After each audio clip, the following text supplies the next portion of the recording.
नमस्कार दोस्तों, आज मैं पढ़ने जा रही हूँ कहानी बालक, जो मुंशी प्रेमचंद द्वारा लिखी गई है। मुंशी प्रेमचंद इस कहानी के माध्यम से रूढ़िवादी विचारों पर कटाक्ष करते हैं। वे हमें सोचने पर मजबूर कर देते हैं कि हम और आप स्वयं को खुले विचारों वाला व्यक्ति समझते हैं। क्या सच में हमारे विचार इतने खुले हैं जितना हम समझते हैं? चलिए सुनते हैं कहानी बालक, मेरे यानी दीपाली की जुबानी। गंगू को लोग ब्राह्मण कहते हैं और वह अपने को ब्राह्मण समझता भी है। मेरे साईस और खिदमतगार मुझे दूर से सलाम करते हैं। गंगू मुझे कभी सलाम नहीं करता। वह शायद मुझसे पालागन की आशा रखता है। मेरा जूठा गिलास कभी हाथ से नहीं छूता और ना मेरी कभी इतनी हिम्मत हुई कि उससे पंखा झलने को कहूँ। जब मैं पसीने से तर होता हूँ और वहाँ कोई दूसरा आदमी नहीं होता तो गंगू आप ही आप पंखा उठा लेता है। लेकिन उसकी मुद्रा से यह भाव स्पष्ट प्रकट होता है कि मुझ पर कोई एहसान कर रहा है और मैं भी न जाने क्यों फौरन ही उसके हाथ से पंखा छीन लेता हूँ। उग्र स्वभाव का मनुष्य है, किसी की बात नहीं सह सकता। ऐसे बहुत कम आदमी होंगे जिनसे उसकी मित्रता हो, पर साईस और खिदमतगार के साथ बैठना शायद वह अपमानजनक समझता है। मैंने उसे किसी से मिलते जुलते नहीं देखा। आश्चर्य यह है कि उसे भंगफूटी से भी प्रेम नहीं, जो इस श्रेणी के मनुष्यों में एक असाधारण गुण है। मैंने उसे कभी पूजा पाठ करते या नदी में स्नान करते नहीं देखा। बिल्कुल निरक्षर है, लेकिन फिर भी वह ब्राह्मण है और चाहता है कि दुनिया उसकी प्रतिष्ठा और सेवा करे। और क्यों ना चाहे, जब पुरखाओं की पैदा की हुई संपत्ति पर आज भी लोग अधिकार जमाए हुए हैं और उसी शान से मानो खुद पैदा किया हो, तो वह क्यों उस प्रतिष्ठा और सम्मान को त्याग दे जो उसके पुरखाओं ने संचय किया था। यह उसकी बपौती है। मेरा स्वभाव कुछ इस तरह का है कि मैं अपने नौकरों से बहुत कम बोलता हूँ। मैं चाहता हूँ जब तक मैं खुद ना बुलाऊं कोई मेरे पास ना आए। मुझे यह अच्छा नहीं लगता कि जरा सी बातों के लिए नौकरों को आवाज देता फिरूं। मुझे अपने हाथ से सुराही से पानी उड़ेल लेना, अपना लैंप जला लेना, अपने जूते पहन लेना या अलमारी से कोई किताब निकाल लेना, इसे कहीं ज्यादा सरल मालूम होता है कि हीगन और मैकू को पुकारूं। इससे मुझे अपनी स्वेच्छा और आत्मविश्वास का बोध होता है। नौकर भी मेरे स्वभाव से परिचित हो गए हैं और बिना जरूरत के मेरे पास बहुत कम आते हैं। इसलिए एक दिन जब प्रातःकाल गंगू मेरे सामने आकर खड़ा हो गया तो मुझे बहुत बुरा लगा। ये लोग जब आते हैं तो पेश के हिसाब में कुछ मांगने के लिए या किसी दूसरे नौकर की शिकायत करने के लिए। मुझे ये दोनों ही बातें अत्यंत अप्रिय है। मैं पहली तारीख को हर एक का वेतन दे चुका होता हूँ और बीच में जब कोई कुछ मांगता है तो क्रोध आ जाता है। कौन 2-2, 4-4 रुपए का हिसाब रखता फिरे। फिर जब किसी को महीने भर की पूरी मजूरी मिल गई तो उसे क्या हक है कि 15 दिन में खर्च कर दे और ऋण या पेशगी की शरण ले। और शिकायतों से तो मुझे बेहद घृणा है। मैं शिकायतों को दुर्बलता का प्रमाण समझता हूँ या ठकुर सुहाती की शूद्र चेष्टा। मैंने माथा सिकोड़ कर कहा, क्या बात है, मैंने तो तुम्हें बुलाया नहीं। गंगू के तीखे अभिमानी मुख पर आज कुछ ऐसी नम्रता, कुछ ऐसी याचना, कुछ ऐसा संकोच था कि मैं चकित हो गया। ऐसा जान पड़ा वह कुछ जवाब देना चाहता है मगर शब्द नहीं मिल रहे। मैंने जरा नम्र होकर कहा, आखिर क्या बात है, कहते क्यों नहीं? तुम जानते हो यह मेरे टहलने का समय है, मुझे देर हो रही है। गंगू ने निराशा भरे स्वर में कहा, तो आप हवा खाने जाएं, मैं फिर जाऊंगा। यह अवस्था और भी चिंताजनक थी। इस जल्दी में तो वह एक क्षण में अपना वृतांत क्या सुनाएगा। वह जानता है कि मुझे ज्यादा अवकाश नहीं है। दूसरे अवसर पर तो दुष्ट घंटों रोएगा। मेरे कुछ लिखने पढ़ने को तो वह शायद कुछ काम समझता हो, लेकिन विचार को, जो मेरे लिए सबसे कठिन साधना है, वह मेरे विश्राम का समय समझता है। वह उसी वक्त आकर मेरे सिर पर सवार हो जाएगा। मैंने निर्दयता के साथ कहा। क्या कुछ पेशगी मांगने आए हो?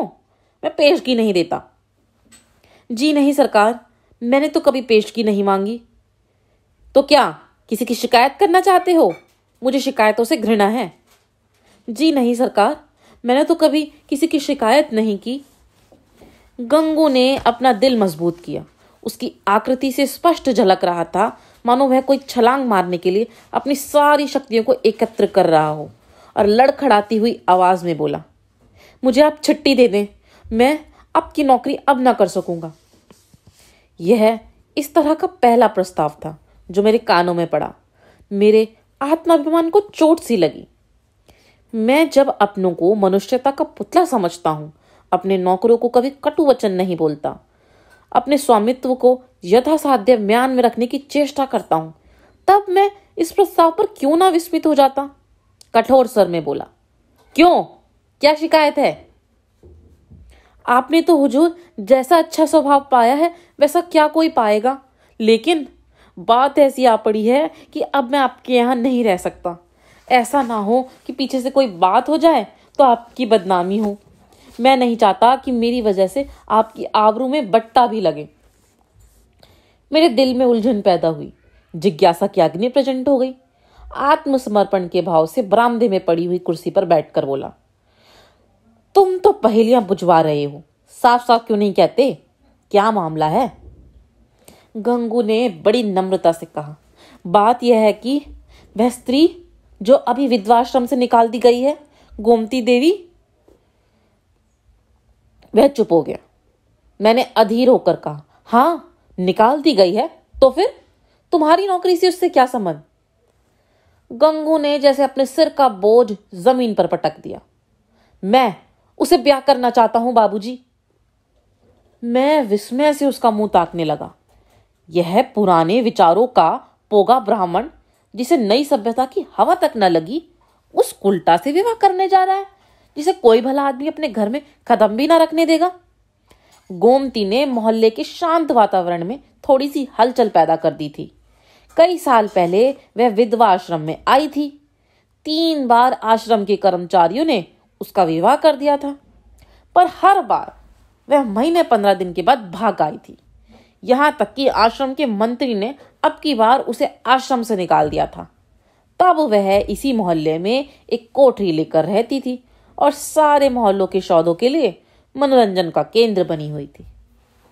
मुझे गंगू की सरलता पर क्रोध भी आया और दया भी। इस गधे को सारी दुनिया में कोई स्त्री ही ना मिली थी जो इससे ब्याह करने जा रहा है। जब वह 3 बार पतियों के पास से भाग आई तो इसके पास कितने दिन रह लेगी? कोई गांठ का पूरा आदमी होता तो एक बात भी थी, शायद साल 6 महीने टिक जाती। यह तो निपट आंख का अंधा है, एक सप्ताह भी तो निभाना होगा। मैंने चेतावनी के भाव से पूछा, तुम्हें स्त्री के जीवन का कथा मालूम है ना? गंगू ने आंखों देखी बात की तरह कहा, सब झूठ है सरकार, लोगों ने हक नाहक उसको बदनाम कर दिया है। क्या कहते हो? 3 बार अपने पतियों के पास से नहीं भाग आई? उन लोगों ने उसे निकाल दिया तो क्या करती? कैसे बुद्धू आदमी हो, कोई इतनी दूर से आकर विवाह करके लाया जाता है, हजारों रुपए खर्च करता है इसलिए कि औरत को निकाल दे। गंगू ने भावुकता के साथ कहा, जहां प्रेम नहीं हुजूर, वहां कोई स्त्री नहीं रह सकती। स्त्री केवल रोटी कपड़ा ही नहीं चाहती, कुछ प्रेम भी चाहती है। वे लोग समझते होंगे कि हमने एक विधवा से विवाह करके उसके ऊपर कोई बड़ा एहसान किया है। चाहते होंगे कि तन मन से वह उनकी हो जाए, लेकिन दूसरों को अपना बनाने के लिए पहले आप उनका बनना पड़ता है हुजूर। यह बात है। फिर उसे एक बीमारी भी है, उसे कोई भूत लगा हुआ है। वह कभी कभी बकझक करने लगती है और बेहोश हो जाती है। और तुम ऐसी स्त्री से विवाह करोगे? मैंने संदिग्ध भाव से सिर हिलाकर कहा, समझ लो जीवन कड़वा हो जाएगा। गंगू ने शहीदों से आवेश से कहा, मैं तो समझता हूं मेरी जिंदगी बन जाएगी बाबूजी, आगे भगवान की मर्जी। मैंने जोर देकर पूछा, तो तुमने तय कर लिया है? हाँ हुजूर। तो मैं तुम्हारा इस्तीफा मंजूर करता हूं। मैं निरर्थक रूढ़ियों और व्यर्थ के बंधनों का दास नहीं हूं, लेकिन जो आदमी एक दुष्टा से विवाह करे और उसे अपने यहां रखना वास्तव में जटिल समस्या थी। आए दिन टंटे बखेड़े होंगे, नई नई उलझने पैदा होंगी। कभी पुलिस दौड़ लेकर आएगी, कभी मुकदमे खड़े होंगे। संभव है चोरी की वारदातें भी हों। इस दलदल से दूर रहना ही अच्छा। गंगू एक शुदा पीड़ित प्राणी की भांति रोटी का टुकड़ा देखकर उसकी ओर लपक रहा है। रोटी झूठी है, सूखी हुई है, खाने योग्य नहीं है, इसकी उसे परवाह नहीं। उसको विचार बुद्धि से काम लेना कठिन था। मैंने उसे पृथक कर देने में ही अपनी कुशल समझी। 5 महीने गुजर गए। गंगू ने गोमती से विवाह कर लिया था और उसी मोहल्ले में एक खपरैल का मकान लेकर रहता था। वह अब चाट का खोचा लगाकर गुजर बसर करता था। मुझे जब कभी बाजार में मिल जाता तो मैं उसका क्षेम कुशल पूछ लिया करता था। मुझे उसके जीवन से विशेष अनुराग हो गया था। यह एक सामाजिक प्रश्न की परीक्षा थी, सामाजिक ही नहीं, मनोवैज्ञानिक भी। मैं देखना चाहता था इसका परिणाम क्या होता है। मैं गंगू को सदैव प्रसन्न मुख देखता। समृद्धि और निश्चिंता के मुख पर जो एक तेज और स्वभाव में जो एक आत्मसम्मान पैदा हो जाता है, वह मुझे यहाँ प्रत्यक्ष दिखाई देता था। रुपए 20 आने की रोज बिक्री हो जाती थी। इसमें लागत निकालकर 8-10 आने बच जाते थे। यही उसकी जीविका थी। किंतु इसमें किसी देवता का वरदान था, क्योंकि इस वर्ग के मनुष्य में जो निर्लजता और विपन्नता पाई जाती है, इसका वहां चिन्ह तक न था। उसके मुख पर आत्मविकास और आनंद की झलक दिखती थी, जो चित्त की शांति से ही आ सकती है। एक दिन मैंने सुना कि गोमती गंगू के घर से भाग गई। कह नहीं सकता क्यों, मुझे इस खबर से एक विचित्र आनंद हुआ। मुझे गंगू के संतुष्ट और सुखी जीवन पर एक प्रकार की ईर्ष्या होती थी। मैं उसके विषय में किसी अनिष्ट की, किसी घातक अनर्थ की, किसी लज्जास्पद घटना की प्रतीक्षा करता था। इस खबर से इस ईर्ष्या को सांत्वना मिली। आखिर वही बात हुई जिसका मुझे विश्वास था। आखिर बच्चा को अपनी अदूरदृष्टिता का दंड भोगना पड़ा। अब देखें बच्चा कैसे मुंह दिखाते हैं। अब आंखें खुलेंगी और मालूम होगा कि लोग जो उन्हें इस विवाह से रोक रहे थे, उनके कैसे शुभचिंतक थे। इस वक्त तो ऐसा मालूम होता था मानो आपको कोई दुर्लभ पदार्थ मिला जा रहा हो, मानो मुक्ति का द्वार खुल गया हो। लोगों ने कितना कहा कि यह स्त्री विश्वास के योग्य नहीं है, कितनों को दगा दे चुकी है, तुम्हारे साथ भी दगा करेगी, लेकिन इन कानों पर जूं तक न रेंगी। अब मिले तो जरा उसका मिजाज पूछूं, कहूं क्यों महाराज, देवी जी का यह वरदान पाकर प्रसन्न हुए या नहीं? तुम तो कहते थे वह ऐसी है और वह वैसी है। लोग उस पर केवल दुर्भावना के कारण दोष आरोपित करते हैं। अब बतलाओ किसकी भूल थी? उसी दिन संयोगवश गंगू से बाजार में भेंट हो गई। घबराया हुआ था, बदहवास था, बिल्कुल खोया हुआ। मुझे देखते ही उसकी आंखों में आंसू भर आए। लज्जा से नहीं, व्यथा से मेरे पास आकर बोला, बाबूजी, गोमती ने मेरे साथ विश्वासघात किया। मैंने कुटिल आनंद से लेकिन कृत्रिम सहानुभूति दिखाकर कहा, तुमसे तो मैं पहले ही कहा था, लेकिन तुम माने ही नहीं। अब सब्र करो, इसके सिवा और क्या उपाय है?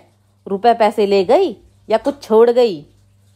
गंगू ने छाती पर हाथ रखकर कहा।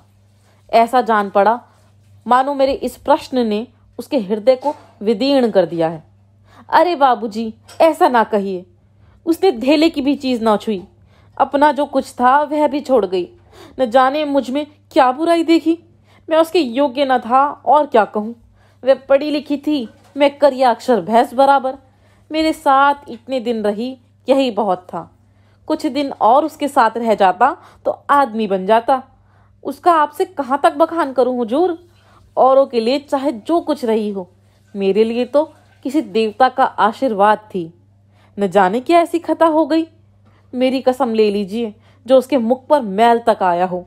मेरी औकात ही क्या बाबूजी, 10-12 आने का मजूर हूं, पर इसी में उसके हाथों इतनी बरकत थी कि कभी कमी नहीं पड़ी। मुझे इन शब्दों से घोर निराशा हुई। मैंने समझा था वह उसकी बेवफाई की कथा कहेगा और मैं उसकी अंधभक्ति पर सहानुभूति प्रकट करूंगा, मगर उस मूर्ख की आंखें अब तक नहीं खुली। अब भी उसी का मंत्र पढ़ रहा है। अवश्य ही इसका चित्त कुछ अव्यवस्थित है। मैंने कुटिल परिहास आरंभ किया। तो तुम्हारे घर से कुछ नहीं ले गई? कुछ भी नहीं बाबूजी, धेले की भी चीज नहीं ले गई। और तुमसे प्रेम भी बहुत करती थी। अब मैं आपसे क्या कहूं बाबूजी, वह प्रेम तो मरते दम तक याद रहेगा। फिर भी तुम्हें छोड़कर चली गई। यही तो आश्चर्य है बाबूजी। त्रियत चरित्र का नाम कभी सुना है? अरे बाबूजी, ऐसा ना कहिए। मेरी गर्दन पर कोई छुरी रख दे तो भी मैं उसका यश ही गाऊंगा। तो फिर ढूंढ निकालो। हाँ मालिक, जब तक उसे ढूंढ ना लाऊंगा मुझे चैन ना आएगा। मुझे इतना मालूम हो जाए कि वह कहाँ है, फिर तो मैं उसे ले ही आऊंगा। और बाबूजी, मेरा दिल कहता है कि वह आएगी जरूर। देख लीजिएगा, वह मुझसे रूठ कर नहीं गई, लेकिन दिल नहीं मानता। जाता हूँ, महीने 2 महीने जंगल पहाड़ की धूल छानूंगा। जीता रहा तो फिर आपके दर्शन करूंगा। यह कहकर वह उन्माद की दशा में एक तरफ चल दिया। इसके बाद मुझे एक जरूरत से नैनीताल जाना पड़ा। सैर करने के लिए नहीं।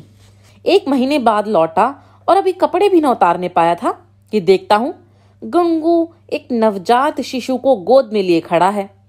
शायद कृष्ण को पाकर नंद भी इतने पुलकित ना हुए होंगे। मालूम होता था उसके रोम रोम से आनंद फूटा पड़ता है। चेहरे और आंखों में कृतज्ञता और श्रद्धा के राग से निकल रहे थे। कुछ वही भाव था जो किसी क्षुधा पीड़ित भिक्षु के चेहरे पर भरपेट भोजन करने के बाद नजर आता है। मैंने कुछ पूछा, कहो महाराज, गोमती देवी का कुछ पता लगा? तुम तो बाहर गए थे। गंगू ने आपे में न समाते हुए जवाब दिया, हाँ बाबूजी, आपके आशीर्वाद से ढूंढ लाया। लखनऊ के जनाने अस्पताल में मिली। यहाँ एक सहेली से कह गई थी कि अगर वह बहुत घबराए तो बतला देना। मैं सुनते ही लखनऊ भागा और उसे घसीट लाया। घाते में यह बच्चा भी मिल गया। उसने बच्चे को उठाकर मेरी तरफ बढ़ाया, मानो कोई खिलाड़ी तमगा पाकर दिखा रहा हो। मैंने उपहास के भाव से पूछा, अच्छा, यह लड़का भी मिल गया? शायद इसलिए वह यहां से भागी थी। है, तुम्हारा ही तो लड़का है। मेरा काहे को है बाबूजी, आपका है, भगवान का है। तो लखनऊ में पैदा हुआ? हाँ बाबूजी, अभी तो कुल 1 महीने का है। तुम्हारे ब्याह हुए कितने दिन हुए? यह 7वां महीना जा रहा है बाबूजी। तो शादी के 6ठे महीने में पैदा हो गया। और क्या बाबूजी, फिर भी तुम्हारा लड़का है? हाँ जी।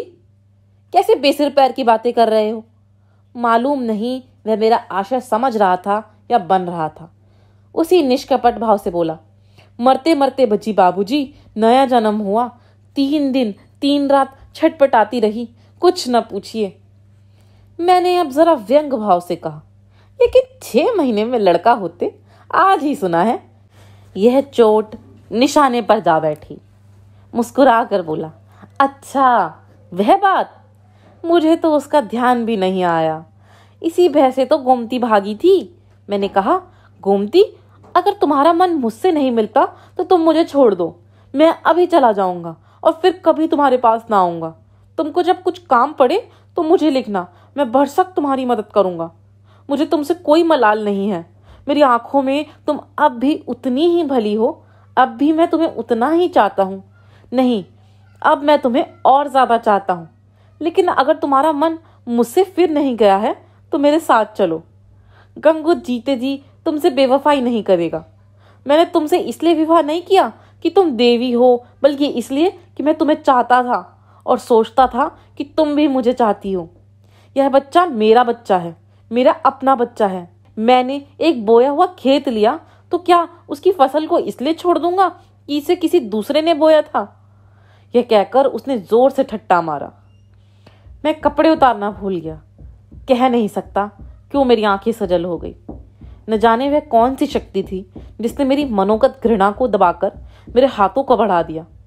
मैंने उस निष्कलंक बालक को गोद में ले लिया और इतने प्यार से चुम्बन लिया कि शायद अपने बच्चों का भी ना लिया होगा। गंगू बोला, बाबूजी, आप बड़े सज्जन हैं। मैं गोमती से बार बार आपका बखान किया करता हूँ। कहता हूँ, चल एक बार उनके दर्शन करा, लेकिन मारे लाज के आती ही नहीं। मैं और सज्जन, अपनी सज्जनता का पर्दा आज मेरी आंखों से हटा। मैंने भक्ति से डूबे हुए स्वर में कहा, नहीं जी, मेरे जैसे कलुषित मनुष्य के पास वह क्या आएगी। चलो, मैं उसके दर्शन करने चलता हूँ। तुम मुझे सज्जन समझते हो? मैं ऊपर से सज्जन हूँ पर दिल का कमीना हूँ।